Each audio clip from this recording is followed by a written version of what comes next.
sanad dugsiyeedka 2010-2011 ayaa bilowgiisii waxa uu ku beegmay bilashada bisha Ramadaan ee barakaysan taasi oo dunida islaamka meelo fara badan oo kamid ah maanta koowa kamerada telefishinka caalamiga Universal ayaa maanta arintaas iyada oo korgalayso waxa ay soo booqatay dhowr dugsi oo ku yaala magaalada Boorama iyo xarunta wasaaradda waxbarashada ee gobolka Awdal sidaas ay soo booqatay kii wareey waxa uu ahaa dugsiga la yiraahdo Nafisa ee hoose dhexe kaasi oo dad agoon iyo danyar ay ku dhigtaan maamulaha dugsigaasi ayaa isagu waxa uu mahadnaq iyo isagu oo bisha Ramadaan barakadeeda sheegaya uu uga mahadnaqay dadkii dhismihiisa iyo kaalmeyntiisaba iyagu ka qayb qaatay kuwaasi oo aliyada reer Awdal ee dibadda jooga intooda badan ay tahay kulliyadaha joogay dibadda jooga dhammaan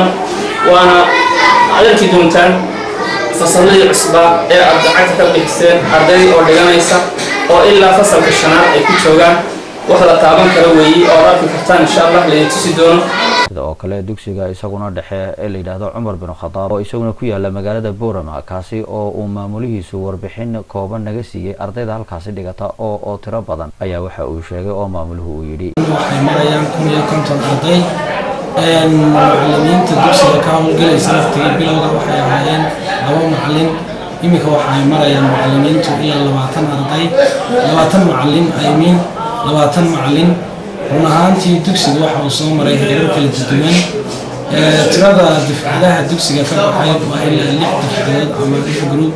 ayaa dhameeyay fasalka 8aad ugu dambeyntii gudoomiye ku-xigeenka waxbarashada gobolka Awdal mudane Cabdi Saleebaan ayaa isaguna waxa uu ka warbixiyay waxbarashadu sida ay uga socoto gobolka Awdal guud ahaan tirada ardayda dhigata iyo macallimiinta dhiga inta ay yihiin dugsiyeedkii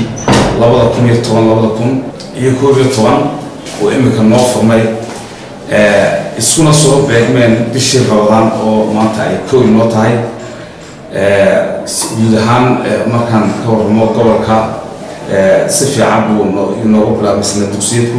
haddii aan warbixin oo kooban kaas iyo xagga tirada maxaan ku dhahaa 69 dugsi oo waxbarashada tooska waxbarashada dadbana waa 750 marka lagu daro 11 dugsiyada AB schools la yiraahdo waxa weeyaan 860 tirada secondaryada iyuna gobolku waa 11 iyadoo intooda badan imika ay shaqeeyaan secondaryadana marka laga reebo toos oo shaqeeyaan guud ahaan tirada ardayda ee gobolka marka la isku soo ururiyo waa 83910 arday